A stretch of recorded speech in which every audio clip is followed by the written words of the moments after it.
Hello friends, welcome to शिक्षा centre.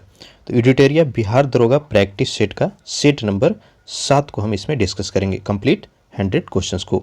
इसके पहले का सेट अगर आप नहीं देखे हैं तो उसको जाकर के जरूर देखिएगा, काफ़ी इंपॉर्टेंट क्वेश्चंस का कलेक्शन है। आपको टारगेट लेकर के चलना है 75+। तो चलिए स्टार्ट करते हैं सेट को, ध्यान से देखते चलिएगा। सबसे पहला देखिए, भारत में पूंजी निर्माण संबंधी आंकड़े कौन जारी करता है? ऑप्शन को ध्यान से देखिए, आंसर गेस कीजिएगा। तो इसका सही आंसर हो जाएगा ऑप्शन सी। ठीक है, CSO जो है यह आंकड़ा जारी करता है। CSO का स्थापना कब हुआ था? 1951 ईस्वी में, और इसका मुख्यालय है नई दिल्ली में। दूसरा है, दादा भाई नौरोजी के आकलन के अनुसार वर्ष 1867-68 में प्रति व्यक्ति आय कितनी थी? आंसर हो जाएगा ऑप्शन ए 20 रुपया। ठीक है, दादा भाई नौरोजी को हम किस नाम से जानते हैं? Great grand old man of India के नाम से भी जाना जाता है इनको, और ये प्रथम व्यक्ति थे जिनको ब्रिटिश संसद में चुना गया था। तीसरा है, द्वितीय पंचवर्षीय योजना किस मॉडल पर आधारित थी? तो हो जाएगा ऑप्शन बी, PC महानोबोलिस के सिद्धांत पर यह आधारित था। ठीक है, इस योजना का प्रमुख उद्देश्य क्या था? समाजवादी समाज की स्थापना। ठीक है, और इसी समय जो है उद्योग और खनिज को सबसे ज़्यादा प्रधानता दिया गया। चौथा देखिए, बोकारो स्टील प्लांट की स्थापना किस देश के सहयोग से किया गया था? तो यह जो है दूसरी पंचवर्षीय योजना में किसके सहयोग से हुआ था? सोवियत संघ यानी रूस के सहयोग से। पांचवा है, किसने कहा था कि अर्थशास्त्र वास्तविक विज्ञान है? एडम स्मिथ, रॉबिन्स, मार्शल और किन्स। सही इसका हो जाएगा रॉबिन्स के द्वारा यह कहा गया था। अर्थशास्त्र का पिता किसको कहा जाता है? तो वह एडम स्मिथ को कहा जाता है। छठा देखिए, भारत में निम्न में से कौन सा क्षेत्र तप्त जैव विविधता स्थल है? सुंदरबन, पूर्वी घाट, पश्चिमी घाट या गंगा का मैदान? तो सही आंसर हो जाएगा पश्चिमी घाट, ऑप्शन सी। सुंदरबन जो है वह मैनग्रोव वन है। सातवां देखिए, विश्व जैव विविधता दिवस कब मनाया जाता है? काफ़ी इंपॉर्टेंट है ये। तो यह मनाया जाता है हर साल 22 मई को।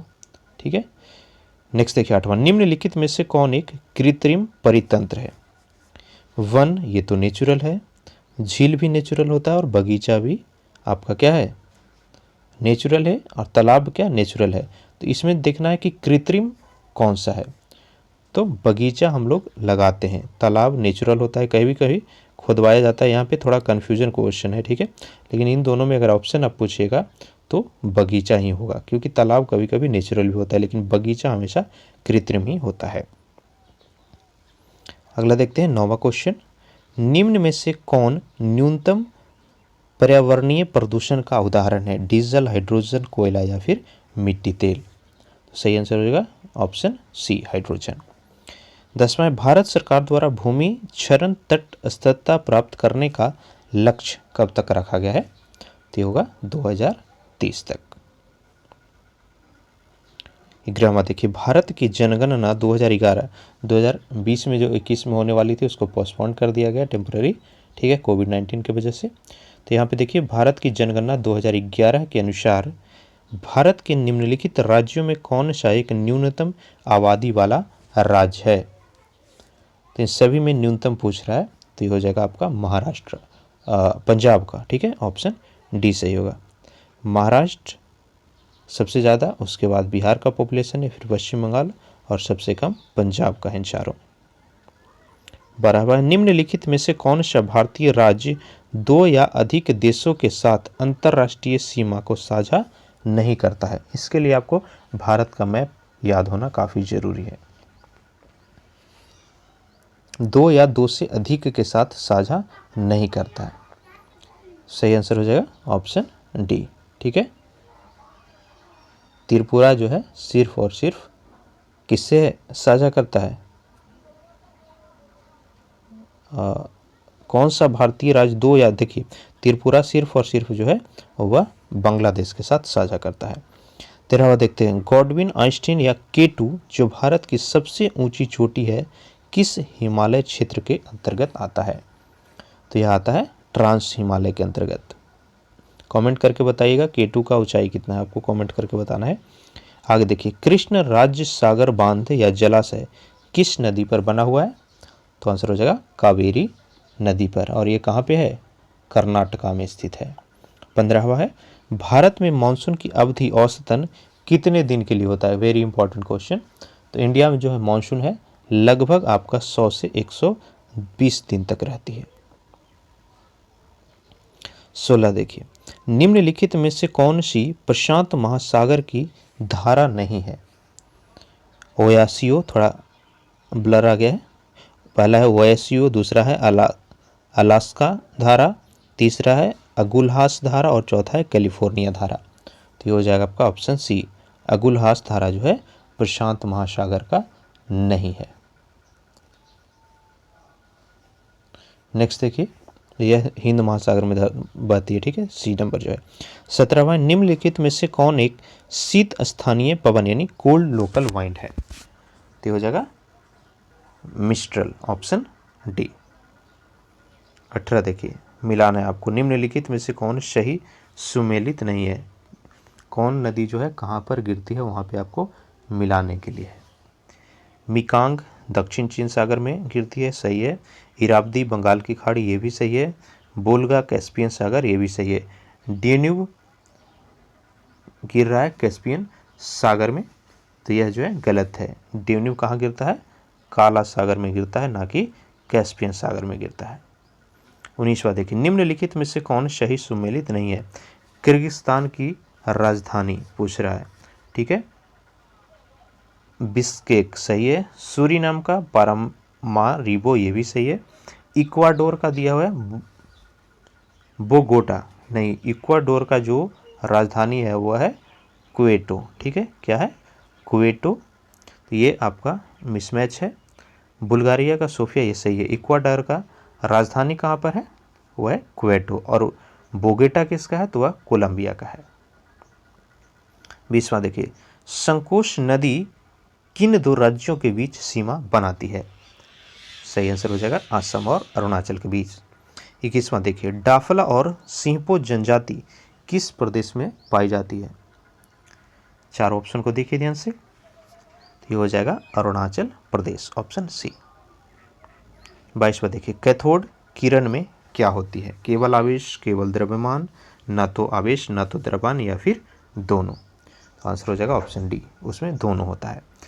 नेक्स्ट है, कार्बन के 6.023 इंटू 10⁻22 परमाणुओं का भार कितना ग्राम के बराबर होता है? सही आंसर क्या होगा? तो यह हो जाएगा 1.2 ग्राम के बराबर। नेक्स्ट देखिए, तीव्र सीसा विषाक्तन में होने वाली बीमारी को क्या कहा जाता है? तो होगा ग्लाबिज्म, ठीक है। सीसा विषाक्तन के फलस्वरूप होने वाली बीमारी को प्लाम्बिज्म कहते हैं, ये मिसप्रिंट है, प्लाम्बिज्म कहा जाता है।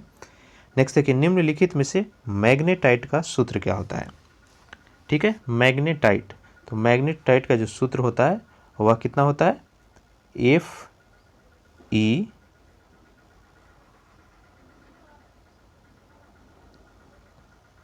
Fe3O4, ठीक है, Fe3O4, ऑप्शन बी यहाँ पे सही होगा।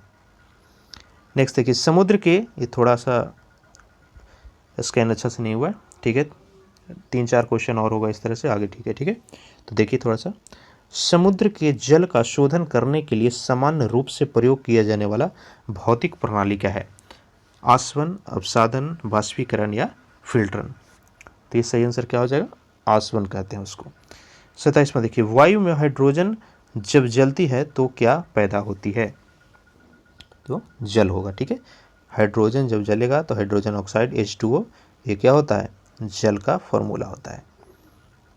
नेक्स्ट देखिए, सही है अभी, ठीक है। चलिए देखिए, परमाणु ऊर्जा के उत्पादन में प्रयोग किया जाने वाला आइसोटोप निम्न में से कौन सा है? ये भी बार बार पूछता है। सही आंसर हो जाएगा आपका कौन सा? U235 को यूज किया जाता है आपका परमाणु ऊर्जा में। नेक्स्ट देखिए, नाइट्रोजन युक्त उर्वरक के उत्पादन का मुख्य स्रोत क्या है? तो यह अमोनिया होता है, ऑप्शन सी। अगला है क्वेश्चन नंबर 30, दूधिया मैग्नीशियम में कौन सा क्षारक पाया जाता है? ये हो जाएगा मैग्नीशियम हाइड्रोक्साइड। नेक्स्ट है क्वेश्चन नंबर 31, किस एंजाइम की उपस्थिति के कारण HIV अपना आकार जो है अक्सर बदल लेता है? ऑप्शन देखिए, सही आंसर इसका क्या होगा? ऑप्शन बी हो जाएगा, रिवर्स ट्रांसक्रिप्टेस। 32वां देखिए, टेबल शर्करा किस प्रकार की शर्करा है? फ्रक्टोज, गैलेक्टोज, ग्लूकोज या सुक्रोज? तो यह हो जाएगा सुक्रोज, ऑप्शन डी। नेक्स्ट है मिलाने के लिए आपका विटामिन को और उसका नाम क्या है? काफ़ी इंपॉर्टेंट क्वेश्चन है। 3 नंबर, विटामिन ए को क्या कहते हैं? रेटिनॉल के नाम से जानते हैं। विटामिन डी को कैल्सीफेरॉल, विटामिन ई को क्या कहते हैं? टोकोफेरॉल, और विटामिन के को फिलोक्विनोन। तो सेम हो जाएगा आंसर 1 2 3 4 के क्रम में, ऑप्शन सी। स्क्रीनशॉट ले लीजिए, रिवीजन में ईजी होगा आपको। आगे बढ़ते हैं, विटामिन ई विशेषतः किसके लिए महत्वपूर्ण है? कार्बोहाइड्रेट उपापचयन में, तो ये तो गलत हो गया। लिंग ग्रंथियों के सामान्य क्रिया में, ये भी गलत है। उपकला यानी एपिथेलियम ऊतकों के समान स्वास्थ्य के लिए, ये सही होगा, ऑप्शन सी सही है इसका। 35वां देखिए, मूत्र के स्त्रावन को बढ़ाने वाली औषधि को क्या कहा जाता है? आंसर होगा ऑप्शन सी, डाईयूरेटिक। ठीक है, डाईयूरेटिक। 36वां है, अस्थियों से मांसपेशियों को जोड़ने वाला संयोजी ऊतक क्या कहलाता है? कांड्रा, स्नायु, न्यूरॉन या फिर वसा में? तो यह कहा जाता है कि क्या? कांड्रा। ठीक है, इसको इंग्लिश में याद रखिएगा, इंग्लिश में हम इसको जानते हैं टेंडन के नाम से। ठीक है, TENDON। नेक्स्ट देखिए 37वां, मानव मस्तिष्क में कितने निलय होते हैं? मानव मस्तिष्क में निलय की संख्या पूछ रहा है, तो यह होता है 4। नेक्स्ट है, एक पक्षी तथा कीट के पंख कैसे होते हैं? तो यह समवर्ती होता है, ऑप्शन सी। 39वां देखिए, परागकण क्या होता है? परागकणों का अनुकरण। परागन क्या होता है? परागन पूछ रहा है, परागन क्रिया क्या कहलाती है? बी है, परागकोश से बत्तिकाग्र और परागकणों का स्थानांतरण। ये ऑप्शन सही होगा, ऑप्शन बी यहाँ पे आंसर हो जाएगा। 40वां है, पौधों में प्रकाशानुवर्ती संचलन किसके द्वारा नियंत्रित किया जाता है? आंसर हो जाएगा ऑक्सीन के कारण। 41वां है, सामान्य चुंबकीय क्षेत्र किससे दर्शाया जाता है? आंसर क्या होगा? समानांतर रेखाओं से, नहीं पैरेलल लाइन से दर्शाया जाता है समान चुंबकीय क्षेत्र को। अगला है, बहुलमापी का प्रयोग किसके मापने के लिए किया जाता है? तो यह हो जाएगा किसके लिए? बहुमापी, मतलब जिससे बहुत चीज हम नाप सकते हैं। तो धारा, वोल्ट, प्रतिरोध, तीनों को मापा जाता है इससे। आंसर होगा ऑप्शन डी। निम्नलिखित में से कौन एक सदिश मात्रक नहीं है? सदिश मात्रक या सदिश राशि एक ही चीज हुआ। ठीक है, समय, वेग, बलाघूर्ण या फिर बल? सही आंसर क्या होगा? यह हो जाएगा समय। ठीक है, आगे बढ़ते हैं क्वेश्चन नंबर 44 की ओर। निम्नलिखित में से किस भौतिक मात्रा के युग्म की समान विमाएं हैं? ठीक है, देखिए, कार्य एवं शक्ति, कार्य एवं ऊर्जा। कार्य क्या होता है? बल इंटू विस्थापन। ठीक है, तो आपका यहाँ पे आंसर क्या हो जाएगा? बी हो जाएगा। कार्य और ऊर्जा दोनों का जो विमाएं हैं वह सेम होती है। 45 देखिए, एक पौधे पर पुष्पन होने के लिए उत्तरदायी हार्मोन, यानी पौधा में जो फूल लगता है उसके लिए कौन सा हार्मोन के कारण होता है, या कौन सा हार्मोन जिम्मेदार है? एक ही क्वेश्चन है, तो आंसर हो जाएगा फ्लोरिजेन, ऑप्शन डी।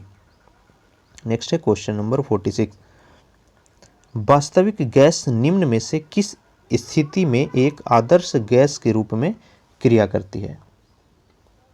इसका सही आंसर होगा निम्न दाब और उच्च दाब। अगला देखिए, काफी इंपॉर्टेंट है ये पॉलिटी का क्वेश्चन। किस अधिनियम द्वारा भारत में प्रांतों को स्वायत्तता प्रदान की गई थी? बार बार ये पूछा जाएगा आपको सभी परीक्षाओं में, ठीक है। तो यह भारत सरकार अधिनियम 1935 के तहत किया गया था। देखिए, भारत सरकार अधिनियम 1935 को जो है हमारा संविधान का बेस भी माना गया है, और इसके तहत क्या क्या दिया गया हमको? प्रांतीय स्वायत्तता, केंद्र में द्वैध शासन की स्थापना हुई, संघीय न्यायालय की व्यवस्था इसके तहत की गई है, और भारत परिषद का अंत भी इसी के अधिनियम के द्वारा हुआ। अगला क्वेश्चन 48, किसी धर्म विशेष के संवर्धन के लिए करों के भुगतान को अनिवार्य से मुक्ति से गारंटी किस अनुच्छेद की दी गई? यानी किसी धर्म विशेष के लिए आपको कोई भी टैक्स देना नहीं होगा, तो यह दिया गया है हमें अनुच्छेद 27 के तहत यह अधिकार दिया गया है।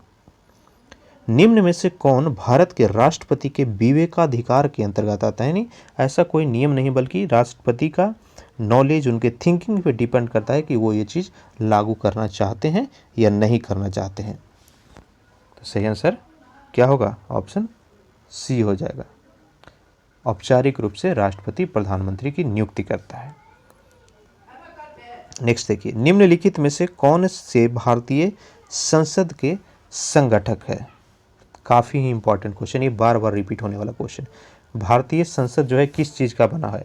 राष्ट्रपति, राज्यसभा या लोकसभा?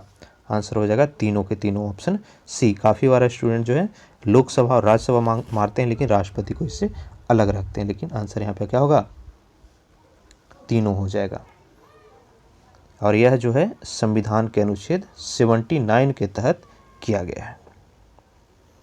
नेक्स्ट क्वेश्चन नंबर 51, भारतीय संविधान के अंतर्गत अवशिष्ट अधिकारों का अर्थ क्या होता है? आंसर हो जाएगा ऑप्शन डी, अधिकार जिनको केंद्रीय सूची, राज्य सूची, समवर्ती सूची में स्पष्ट सर्वप्रथम रूप से शामिल नहीं किया गया है। नेक्स्ट है क्वेश्चन नंबर 52, निम्नलिखित में से किस समिति की रिपोर्ट में लोकपाल और लोकायुक्त संस्थाओं की स्थापना की सिफारिश की गई थी? तो किया गया था ऑप्शन ए, प्रथम प्रशासनिक सुधार समिति के द्वारा। अगला देखिए, नगर प्रशासन का कौन सा प्रकार छोटे शहरी क्षेत्रों का नियंत्रण करती है? नगर पंचायत, नगर निगम, नगर परिषद या इनमें से कोई नहीं? तो नगर का जो है छोटे शहरी क्षेत्र पे नियंत्रण किसका होता है? नगर पालिका परिषद का होता है। बड़े शहर पे नगर निगम का होता है, और नगर पंचायत का जो ऐसे क्षेत्र जो ग्रामीण क्षेत्र से नगर क्षेत्र में परिवर्तित हो रहा हो, यानी धीरे धीरे परिवर्तन हो रहा होगा। नेक्स्ट देखिए, राज्य के अधीन क्या क्या आती है? तो राज्य के अंतर्गत क्या क्या आता है? यहाँ पे आंतरिक एवं बाह्य दोनों संप्रभुता। 55 क्वेश्चन नंबर, भारत के सुप्रीम कोर्ट को किस क्षेत्र के तहत केंद्र और राज्यों के बीच विवादों का निर्णय लेने का अधिकार मिला हुआ है? तो आंसर होगा ऑप्शन बी, ठीक है, ऑप्शन बी सही होगा, वास्तविक या फिर मूल न्याय अधिकार के अनुसार। और यह जो है संविधान के अनुच्छेद 131 में वर्णित किया हुआ है। सीमा प्रबंधन विभाग किस मंत्रालय के अंतर्गत आती है? जो भी बॉर्डर, इंटरनेशनल बॉर्डर का निर्माण हुआ, मैनेजमेंट हुआ, वो किसके अंतर्गत आता है? तो वह आपका गृह मंत्रालय के अंतर्गत आता है, ठीक है। नेक्स्ट देखिए, 14 सितंबर 1949 को देश के संविधान निर्माताओं ने हिंदी को की स्थिति प्रदान करने का फैसला लिया था, तो संघ की आधिकारिक भाषा के रूप में, ठीक है। हमारे भारतीय संविधान के अनुच्छेद 343 में जो है वह संघ की राजभाषा या आधिकारिक भाषा हिंदी और लिपि देवनागरी होगी, यह वर्णन किया हुआ है। वहीं अनुच्छेद 344 के अनुसार राष्ट्रपति द्वारा एक राजभाषा आयोग का गठन भी किया गया है। प्रथम राजभाषा आयोग का गठन कब हुआ था? 1955 ईस्वी में। और भाषा के आधार पर प्रथम राज्य कौन सा बनाया गया था? तो हो जाएगा आंध्र प्रदेश। नेक्स्ट 58, कोई साधारण ब्याज की दर से 5 वर्ष में अपने मूलधन का 3/2 गुना हो जाता है, तो ब्याज की वार्षिक दर निकालना है यहाँ पे। देखिए तो मिश्रधन क्या होता है, मिश्रधन यहाँ पे क्या होगा 2 इंटू 3/2, क्योंकि अगर देखिए यहाँ पे 3/2 हो रहा है तो 2 को हम मूलधन मान लेंगे, 3 को क्या मानेंगे, वो आपका प्रिंसिपल जोड़ के हो रहा है। ठीक है, तो 3 - 2 अगर करेंगे तो हमारा ब्याज कितना आ रहा है, ब्याज आ रहा है आपका 1 रुपया। 1 रुपया ब्याज जो है किस दर से आपका 5 साल में 2 रुपया हो जाएगा पूछ रहा है। तो इसको फॉर्मूला लगा दीजिए 1 × 100/2 × 5। ठीक है, तो आंसर क्या हो जाएगा, तो यह 10% के बराबर आएगा। ऑप्शन ए हो जाएगा इसका सही। अगला देखिए टाइम और वर्क। आपको देखिए प्रतिशत, क्रय मूल्य, विक्रय मूल्य, समय, कार्य, ये सब टॉपिक से हमेशा प्रश्न पूछा जाएगा। अनुपात हो गया, इसको जरूर आप करके जाइएगा।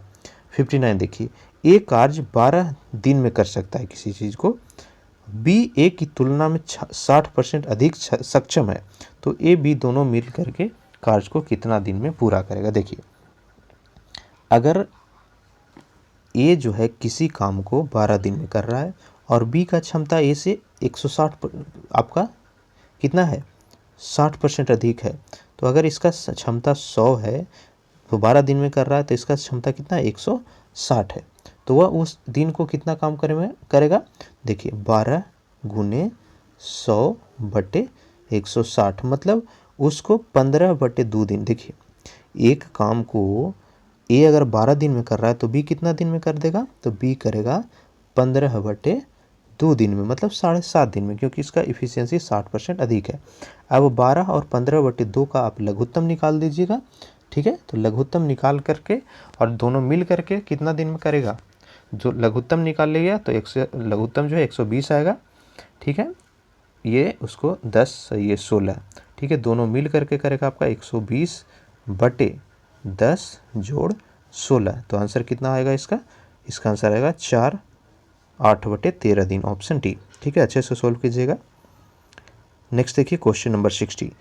यदि चीनी की कीमत में 25% की वृद्धि, मतलब पहले 100 रुपये का था अभी 125 रुपये का हो गया, तो किसी गृहस्थी को चीनी की खपत में कितने प्रतिशत की कमी करनी होगी ताकि उस चीनी का खर्च न बढ़े। देखिए इसका एक ट्रिक भी है, लेकिन अगर ट्रिक आपको भूल जाए तो क्या होगा, ट्रिक भूलने पर आप क्वेश्चन को सोल्व नहीं कर पाएंगे, तो बाय प्रोसेस जरूर पढ़िएगा। ट्रिक इसका होता है किसी भी चीज़ का मूल्य में अगर वृद्धि हो रहा है तो उसको हम कितना कम करेंगे कि कोई भी खर्च में अंतर नहीं पड़ेगा। तो देखिए यहाँ पे 25% वृद्धि हुआ, यानी परसेंटेज वृद्धि गुने 100 बटे आपको 125 रुपये अब हो जाएगा। तो इसको सोल्व कीजिएगा तो 20%, यानी 20% अगर वह कमी कर देता है तो उसके खर्च में कोई भी बढ़ोतरी नहीं होगी।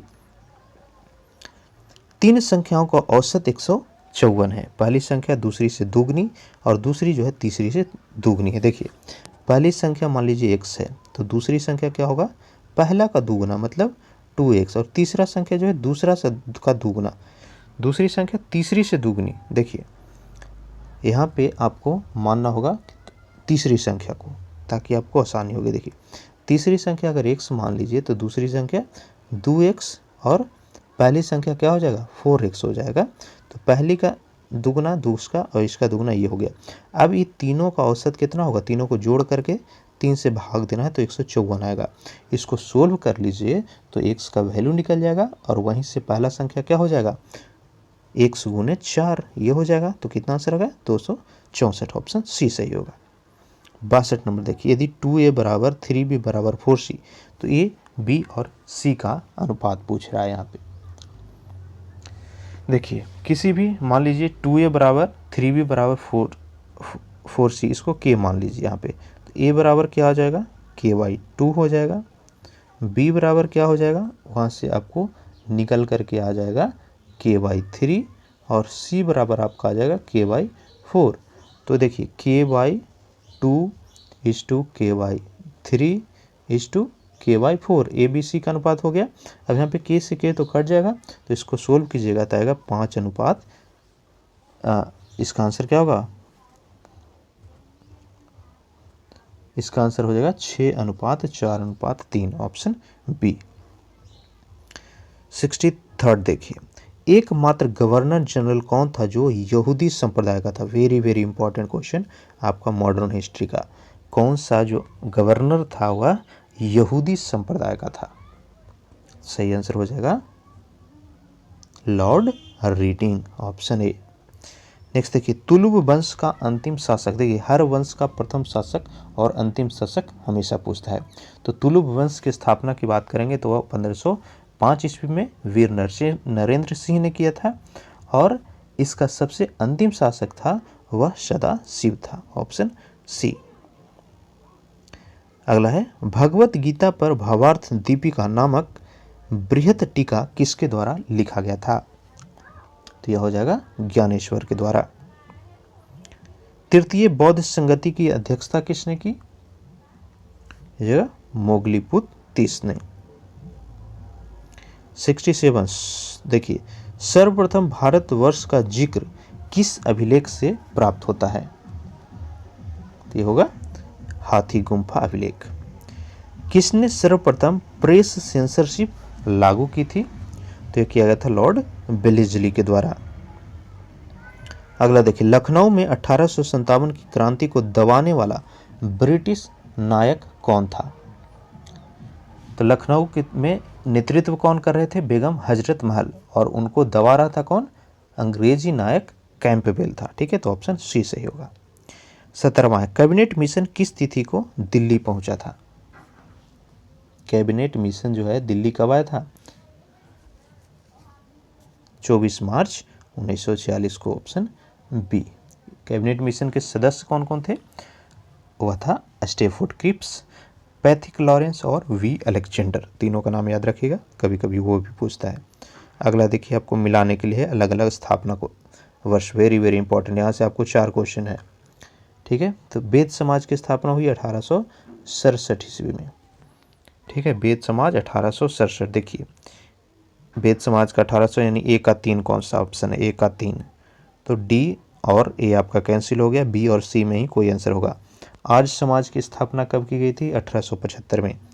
ठीक है, 1875, तो अभी भी क्लियर नहीं हो रहा है, बी या सी होगा। अगला हमें देखना होगा नौजवान सभा। तो नौजवान सभा की स्थापना जो है 1926 ईस्वी में की गई थी, किसके द्वारा? भगत सिंह के द्वारा। ठीक है, तो सी का दूसरा हो जाएगा, सी का दूसरा मतलब ऑप्शन बी जो है यहाँ पे सही आंसर हो जाएगा। और विश्व भारती 1912 में स्थापित किया गया था। 72 क्वेश्चन नंबर, किसे बिना ताज का बादशाह कहा जाता है? तो यह सुरेंद्रनाथ बनर्जी को कहा जाता है। सुरेंद्रनाथ बनर्जी जो है कांग्रेस के 11वें अधिवेशन की अध्यक्षता किए थे 1895 ईस्वी में। खासी विद्रोह का संबंध किससे है? तो यह असम से संबंधित है, और यह 1833 ईस्वी में हुआ था खासी विद्रोह, जिसके नेतृत्व कर रहे थे तीरथ सिंह। लॉर्ड कर्जन ने बंगाल विभाजन की घोषणा कब की थी? सही हो जाएगा 20 जुलाई 1905 ईस्वी को। किस मुगल शासक को घृणित एवं कायर कहा गया है? घृणित और कायर, तो यह कहा जाता था फारुखसियर के बारे में। जम्मू एवं कश्मीर के नए राज्यपाल कौन बने हैं? करंट अफेयर का क्वेश्चन है, तो यह मनोज सिन्हा को बनाया गया है। वैश्विक शांति सूचकांक 2020 में कौन सा देश प्रथम स्थान पर रहा? इसमें नंबर 1 पे रहा है आइसलैंड, ऑप्शन सी सही होगा। और भारत का रैंक जो है वह कितना है? 139 है। यह सूचकांक जारी कौन करता है? यह जारी किया जाता है institute for economic and peace के द्वारा। विश्व शरणार्थी दिवस कब मनाया जाता है? यह हो जाएगा 20 जून को। और इस वर्ष का थीम क्या था? 2020 के विश्व शरणार्थी दिवस का विषय था एवरी एक्शन काउंट्स। हाल ही में देश का पहला गैंडा संरक्षण एवं प्रजनन केंद्र कहां पर खोला गया है? ये हो जाएगा पटना में, वेरी वेरी इंपॉर्टेंट। ठीक है, ये संजय गांधी जैविक उद्यान जो पटना का चिड़ियाघर है वहीं पे इसको खोला गया है। स्वच्छ भारत रिवॉल्यूशन पुस्तक के लेखक कौन है? आंसर हो जाएगा परमेश्वरन अय्यर। नए संसद भवन के निर्माण हेतु किस कंपनी ने अनुबंध किया? देखिए 66 बीपीएससी पीटी में क्वेश्चन पूछा गया था। नए संसद भवन के लिए अनुबंध, तो यह टाटा प्रोजेक्ट्स को दिया गया, ऑप्शन ए सही हो जाएगा। नेक्स्ट है, गायों के संवर्धन एवं संरक्षण हेतु किस राज्य ने गौ कैबिनेट का गठन किया है? तो इजी क्वेश्चन है, मध्य प्रदेश के द्वारा किया गया है। हाल ही में विश्व का सबसे गर्म एवं सबसे बड़ा ज्वालामुखी किसे घोषित किया गया? तो यह किया गया है पौहोनी ज्वालामुखी को, ठीक है। यह जो है, और इससे पूर्व सबसे बड़ा ये है, और इसके पहले मैनल हुआ था, ठीक है। तो वर्तमान में करंट अफेयर में काफ़ी बड़ा इंपॉर्टेंट क्वेश्चन ये, पौहुनु जो है सबसे बड़ा गर्म ज्वालामुखी बन गया है अभी। अगला देखिए, भारत के निम्नलिखित राज्यों में से किसमें कोविड-19 अवधि में पहली बार ई लोक अदालत प्रारंभ हुई? तो यह जगह छत्तीसगढ़ में। आरोग्य सेतु ऐप जो भारत सरकार द्वारा लॉन्च किया गया है, यह किससे संबंधित है? काफी इजी क्वेश्चन है, कोविड-19। अगला देखिए, स्टार्स निम्नलिखित में से किस मंत्रालय या विभाग की प्रायोजित योजना है? तो यह किया गया है किसके द्वारा? शिक्षा मंत्रालय के द्वारा, ठीक है। इसका उद्देश्य है शिक्षा के क्षेत्र को आगे बढ़ाना, और इस माध्यम से राज्यों के टीचिंग, लर्निंग और परिणाम को मजबूत बनाए जाने का सरकार का लक्ष्य रखा गया है स्टार्स के जरिए। निम्न में से किस राज्य की पहली और एकमात्र महिला मुख्यमंत्री रही सैयदा अनबरा तैमूर का दिल का दौरा पड़ने से निधन हो गया है? यह हो जाएगा असम। नेक्स्ट देखिए, हाल ही में सिम्बेक्स 20 संयुक्त नौसैनिक अभ्यास किन देशों के बीच संपन्न हुआ है? तो होगा भारत और सिंगापुर के बीच। नेक्स्ट देखिए, किसान सूर्योदय योजना किस राज्य के द्वारा प्रारंभ किया गया है? ये गुजरात के द्वारा किया गया, ऑप्शन सी सही होगा। अगला देखिए, किसे ग्लोबल ह्यूमैनिटेरियन अवार्ड 2020 से सम्मानित किया गया है? होगा सचिन अवस्थी को। अगला देखिए, गरीबी रेखा के नीचे रहने वाले लोगों को फ्री इंटरनेट देने वाला भारत का पहला राज्य, यह केरल बना है, ऑप्शन डी यहाँ पे सही होगा। नेक्स्ट देखिए, क्वेश्चन नंबर 92, बच्चों के लिए दुनिया की पहली ट्राम कार लाइब्रेरी की शुरुआत कहाँ पर की गई है?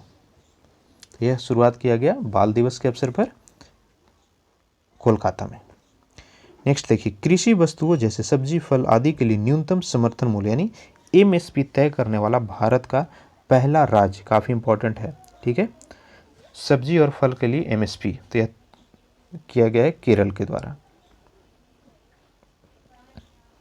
2014 और 18 के बीच बाघों की आबादी में कितने प्रतिशत की वृद्धि दर्ज की गई है? आंसर हो जाएगा ऑप्शन ए 33% की, और यह सबसे ज़्यादा बाघों की संख्या कहाँ पर है? मध्य प्रदेश में है। नेक्स्ट है, जैव विविधता पर संयुक्त राष्ट्र सम्मेलन 2020 का आयोजन कहाँ पर किया गया था? होगा अमेरिका, यूएसए। क्वेश्चन नंबर 96, पुरुष हॉकी विश्व कप 2023 का आयोजन कहाँ पर प्रस्तावित है? ये भारत हो जाएगा। नासा का सनराइज मिशन कब तक शुरू किया जाएगा? ये हो जाएगा 2023 तक। नेक्स्ट देखिए, क्वेश्चन नंबर 98, स्वच्छता सर्वेक्षण रिपोर्ट 2020 के अनुसार 1 से 10 लाख तक आबादी वाले शहर में सबसे स्वच्छ शहर, तो यह अंबिकापुर है। और बड़े नगरों में सबसे स्वच्छ कौन सा है? तो वह इंदौर है।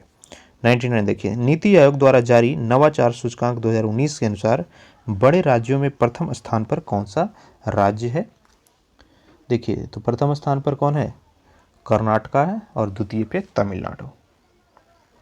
अगला देखिए, लास्ट क्वेश्चन इस सेट का, आर्थिक सर्वेक्षण 2019-20 के अनुसार सेवा क्षेत्र में प्रतिशत की वृद्धि, तो यह दर्ज किया गया 6.9%, ठीक है। तो 100 क्वेश्चन में आपका कितना नंबर आ रहा है कमेंट में बताइएगा। और चैनल पर अब तक नए हैं तो प्लीज़ सब्सक्राइब कीजिए और अपने फैमिली को बड़ा ज़रूर कीजिएगा। वीडियो को ज़्यादा से ज़्यादा अपने फ्रेंड्स के साथ शेयर कीजिए ताकि सबको बेनिफिट हो सके। और वीडियो अच्छा लगे तो लाइक ज़रूर कीजिएगा, अच्छा ना लगे तो हमें कमेंट में बताइएगा ज़रूर, ताकि हम और इम्प्रूव कर सकें। Thank you.